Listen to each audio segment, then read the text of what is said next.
ನಾವು ಹೋಗಿ ಕ್ಲಾಸ್ಗೆ ಸೇರಿದ ನಂತರ ಹ್ಮ್. ನಮಗೆ ಗೊತ್ತಾಯಿತು ಈ ಫಾದರ್ ಹೇಳಿದೆಲ್ಲವೂ ಕೂಡ ಕರೆಕ್ಟ್ ಅಂತ ಹೇಳಿ. ಕಷ್ಟ ನಮಗೆ ಇದು ಮ್ಯಾಥಮ್ಯಾಟಿಕ್ಸ್ ಫಿಸಿಕ್ಸ್ ಇದೆಲ್ಲ ನಮಗೆ ಅರ್ಥನೇ ಆಗೋದಿಲ್ಲ, ಥಿಯರಿಮ್ಸ್ ಎಲ್ಲ ಇದರಲ್ಲಿ. ಹಾಗೆ ನಮ್ಮ 1 ವರ್ಷ ಹೋಯ್ತು. ಓ. ಅದಕ್ಕೆ ತಂದೆಯವರು ಕೋಪ ಒಂದು ನಾನು ತಗೊಂಡೋಗಿ ಹಾಸ್ಟೆಲಲ್ಲಿ ಹಾಕಿದ್ರು.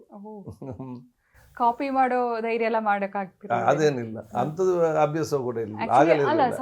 ದಕ್ಷಿಣ ಕನ್ನಡ ಸೈಡ್ ಅಲ್ಲಿ ಅದು ಕಡಿಮೆನೆ ಕಡಿಮೆ, ಮತ್ತು ಅವಕಾಶನೇ ಇಲ್ಲ. ನಾವು ಫೇಲ್ ಆದ್ರೆ ಫೇಲ್, ಇದಕ್ಕೆಂತ ಹೋಗುದಂತ ಬಹಳ ಕಡಿಮೆ ಇದರಲ್ಲಿ. ಅದಕ್ಕೆ ನಾನು ಅಲ್ಲಿ ಹಾಕಿದ್ರು ಮಾವರಿ ಕಾಲೇಜಲ್ಲಿ ತಗೊಂಡೋಗಿ. ಇಲ್ಲೆಲ್ಲ ಸವಲತ್ತು ಇದ್ದಾಗ ಗೊತ್ತಾಗ್ಲಿಲ್ಲ, ಇಲ್ಲಿ ಹಾಸ್ಟೆಲ್ ಅಂತ, ಅದೊಂದು ಓಲ್ಡ್ ಬಿಲ್ಡಿಂಗ್. ಈಗಿನ ತರ ಹಾಸ್ಟೆಲ್ ಅಲ್ಲಲ್ಲ, ಆಗಿನ ಹಾಸ್ಟೆಲ್ ಓಲ್ಡ್ ಬಿಲ್ಡಿಂಗ್.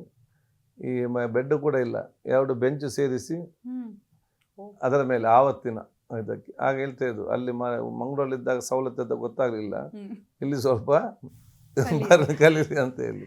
ಸೊ ಅಲ್ಲಿ ನಾನು ಮತ್ತೆ ಆರ್ಟ್ಸ್ ತಗೊಂಡು ಅಲ್ಲಿ ಕಂಪ್ಲೀಟ್ ಆಗಿ ಮಾವಿರ ಕಾಲೇಜ್ ಹಾಸ್ಟೆಲ್.